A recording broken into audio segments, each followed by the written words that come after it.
Children, and you shall hear of the midnight ride of Paul Revere on the 18th of April in 75. Hardly a man now is now alive who remembers that famous day and year.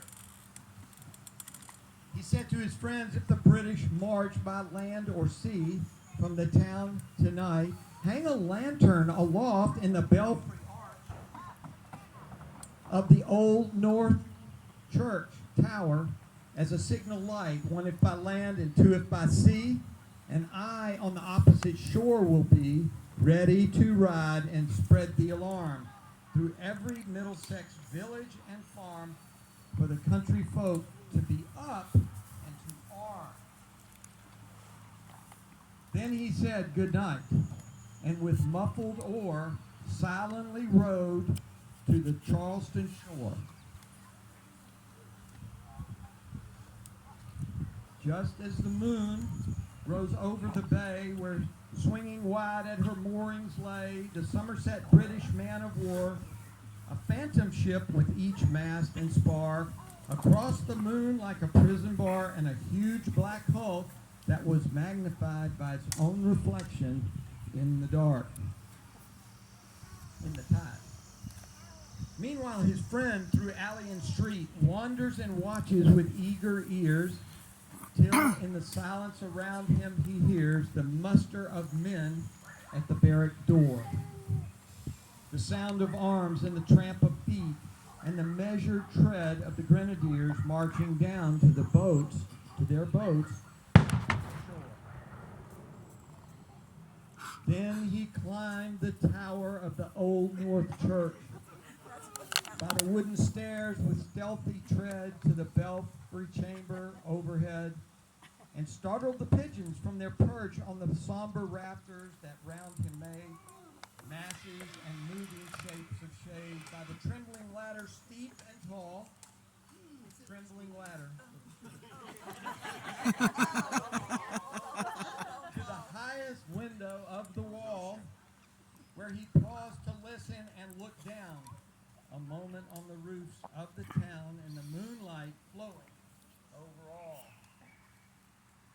Beneath in the churchyard lay the dead in their night encampment on the hill, wrapped in silence so deep and still that he could hear like a sentinel's tread the watchful night wind as it went creeping along from tent to tent and seemed to whisper, all is well. But it was not. A moment only he feels the spell of the place and the hour and the secret dread of the lonely belfry and the dead, for suddenly all his thoughts are bent on a shadowy something far away, where the river widens to meet the bay. A line of black that bends and floats on the rising tide like a bridge of boats. Meanwhile, impatient to mount and ride, booted and spurred with a heavy stride, on the opposite shore walked Paul Revere. Now he patted his horse's side, now gazed at the landscape far and near, then impetuous stamped the earth and turned and tightened his saddle girth. But mostly he watched with eager search the belfry tower of the Old North Church as it rose above the graves on the hill, lonely and spectral and somber and still. And lo, as he looks on the belfry's height, a glimmer and then a gleam of light. He springs to his saddle, the bridle turns.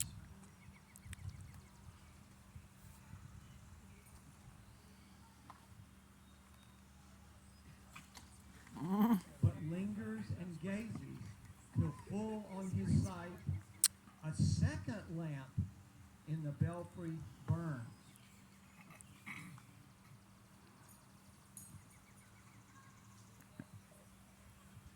A hurry of hoofs in a village street, a shape in the moonlight, a bulk in the dark, and beneath from the pebbles in passing a spark struck out by a steed flying fearless and fleet,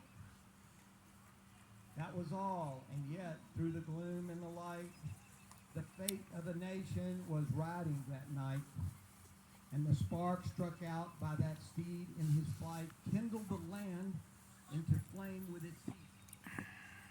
Go America! Yay! He had left the village and mounted the steep, and beneath him tranquil and broad and deep is the mystic meeting the ocean tides, and under the alders that skirt its edge, now soft on the sand, now loud on the ledge, is heard the tramp of his steed as he rides.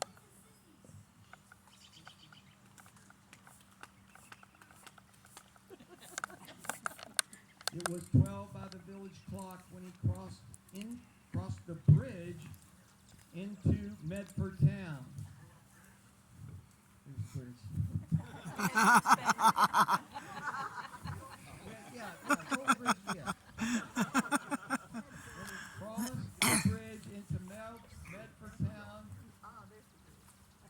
he heard the crowing of the cock and the barking of the farmer's dog, and felt the damp of the river fog that rises after the sun goes down. It was 1 by the village clock when he galloped into Lexington. That's way over there. Goes a long way. Gallop, man, gallop. There you go. Gallop, gallop.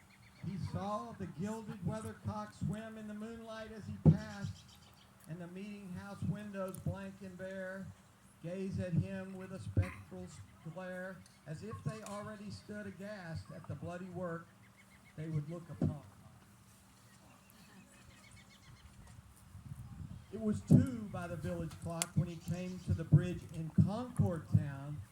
He heard the bleating of the flock and the twitter of birds among the trees, and felt the breath of the morning breeze blowing over the meadows brown, and one was safe and asleep in his bed, who at the bridge would be first to fall.